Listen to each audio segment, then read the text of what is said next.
Hi everyone, today I am going to present about one of the pioneering topics in genetic engineering as well as biotechnology known as recombinant DNA technology or RDT.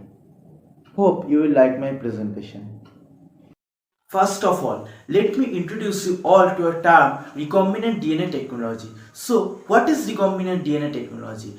Recombinant DNA technology refers to a process in which a desired gene from an organism is transferred into another host organism, preferably bacteria, such that that bacteria containing that desired gene and their DNA multiplies. And in this way, we are able to get large amount of our desired product. Recombinant DNA technology was first discovered by two scientists, Stanley Cohen and Herbert Boer, around 1970, when, when they cut open a plasmid loop from one species of bacteria and inserted their desired gene into that plasmid and then closed the plasmid. Next, they inserted that plasmid into that bacteria and found that bacteria can accept recombinant DNA. In this slide, I am going to talk about applications of recombinant DNA technology in modern world. Recombinant DNA technology is used in many medical applications in modern world, like production of artificial insulin. For people who cannot produce insulin naturally in their body, this artificial insulin produced by bacteria like E. coli is highly useful for them. And also the production of disease resistant plants like the plants containing genes against tobacco mosaic virus are produced through recombinant DNA technology.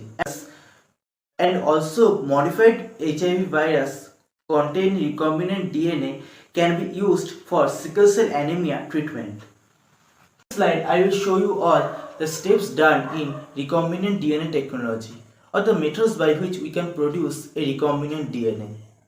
So first of all, we have to isolate the DNA from our cell. The traditional methods by which recombinant DNA technology are done usually uses plasmid DNAs. So what are plasmid? Plasmids are extrachromosomal circular DNA.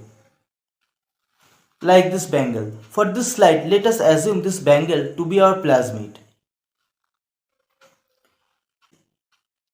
We have to cut this plasmid at specific locations using restriction enzymes. Like this bangle have space in this position, which can be considered to be cutted by restriction enzyme. Then this DNA fragment would be joined using ligation or tailing. Then this plasmid would be inserted into another bacteria and selective markers would be used to identify the transformed cells.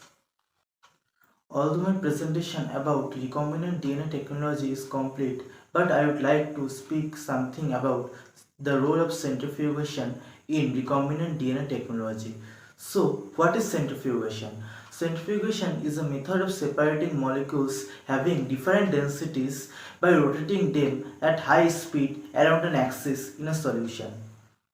This slide shows a typical centrifuge machine. We have to put pen drops in that machine and rotate it according to our desired RPM and our desired time for the experiment. You might now be wondering about why I am presenting this slide about centrifugation when my topic of presentation is recombinant DNA technology. So for giving you an answer, centrifugation is required for separating DNA from cytoplasmic part of the lysed cell. You will remember that isolation of DNA was the first step in recombinant DNA technology, and for that isolation we need to lyse the cell and separate the DNA from it. And for separating the DNA from the lysed cell, we have to use centrifugation.